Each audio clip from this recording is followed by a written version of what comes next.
అంటే భారత ప్రభుత్వం ఆ దిశగా చర్యలు తీసుకుంటుంది అని మీరు భావిస్తున్నారు? అంటే దాదాపు ఏప్రిల్ 22వ తారీఖు నాడు పహల్గామ్ ఘటన జరిగింది.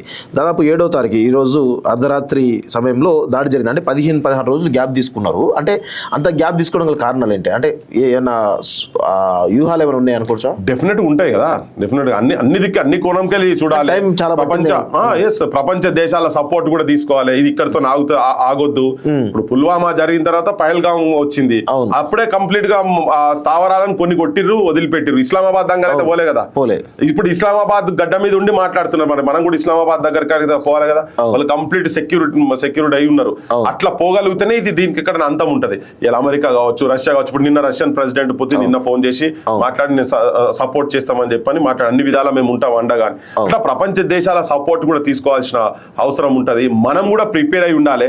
ఇది రేపు ఇవాళ ఒక పరిస్థితి ఉన్నది, రేపు ఇంకోటి ఉంటది, ఎల్లుండి ఇంకోటి ఉంటది.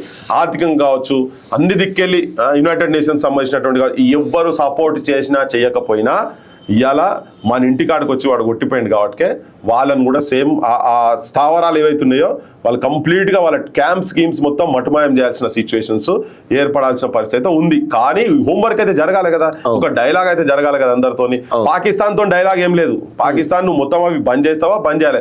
వాళ్ళే terrorist. Pakistan it self is a terrorist nation correct చెప్పాలంటే.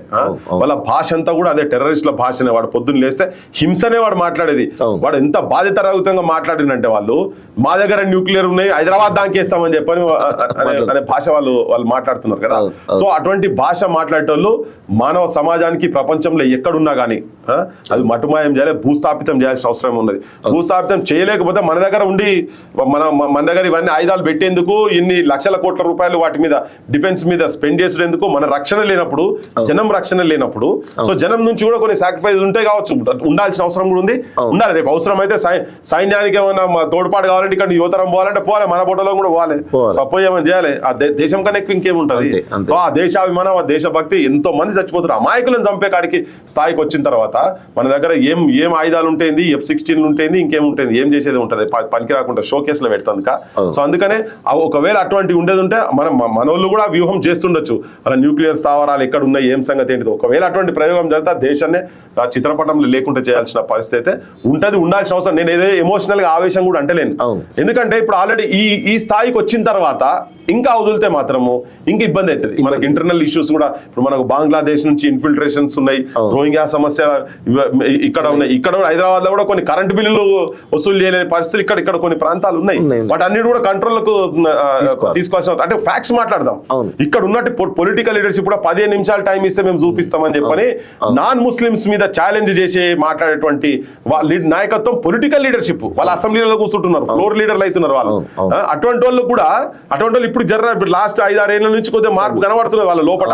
కానీ భయానికి ఉండుడే, భయంకి మెడ మీద కత్తి పెట్టినట్టున్నది వాళ్ళకి. అంతేగాని వాళ్ళు మానసికంగా మారిందా లేదా అనేది తెలియదు కదా. నువ్వు మానసికంగా మారే స్థాయి దాకా మన ఇండియన్ ఆర్మ్డ్ ఫోర్సెస్ కావచ్చు, నేవీ కావచ్చు, ఎయిర్ ఫోర్స్ కావచ్చు, అంత గట్టిగా ఉన్నాయనో వాడు మానసికంగా మార్పు జరగకుంటే ఇటువంటి శక్తులు వాళ్ళ తాబేదారులు అటువంటి వాళ్ళు ఉన్నటువంటి కూడా ఎలిమినేషన్ ఇంటర్నల్ కూడా జరగాలి. ఇంటర్నల్ ఎనిమిని కూడా ఖతం చేసే సిచ్యువేషన్స్ జరగాలి. నార్మల్ ఇటువంటి వాళ్ళతో ఏమైతుందంటే ఇప్పుడు షోయబుల్లా ఖాన్ ఉన్నాడు అనుకోండి, అటువంటి వాళ్ళు నిజాంకు వ్యతిరేకంగా కొట్లాడినటువంటి వాళ్ళు, మౌలవి అల్లావుద్దీన్, ఇటువంటి వాళ్ళకు కూడా చెడ్డ పేరు వచ్చే సిచ్యువేషన్స్ కనబడుతున్నాయి వీళ్ళతోటి. సో ఇక్కడ ఈ ప్రాంతం ముస్లిం సమాజాన్ని వ్యతిరేకంగా నెగిటివ్ చిత్రీకరించే ప్రయత్నం జరుగుతున్నది కదా. అది ఉన్నది. ఇప్పుడు ఆడ కూడా గుర్రాలు నడిపేటోళ్ళు కొంతమంది ఇన్ఫార్మర్లు ఉన్నారు, కొంతమంది ఇటు కూడా ఉన్నారు, పొట్టగుడ్డు కోసం కూడా పనిచేసిన వాళ్ళు, దేశాభిమానం ఉన్న ఉన్నారు. మెజారిటీగా వాళ్ళకు మతం అనే దాని మీద ఉన్న తర్వాత కూడా కొంత అటు ఇటు ఉండిట్లో, కానీ ఇటు నష్టం జరగదు, అటు నష్టం జరగద్దు. విదేశాల్లో ఉన్నత విద్యను చదువుకోవాలని అనుకుంటున్నారా? అయితే వెంటనే ఫ్లైగ్రాడ్ ఓవర్సీస్ ఎడ్యుకేషన్ కన్సల్టెన్సీని సంప్రదించండి. మీ విదేశీ కలలను సాకారం చేసుకోండి.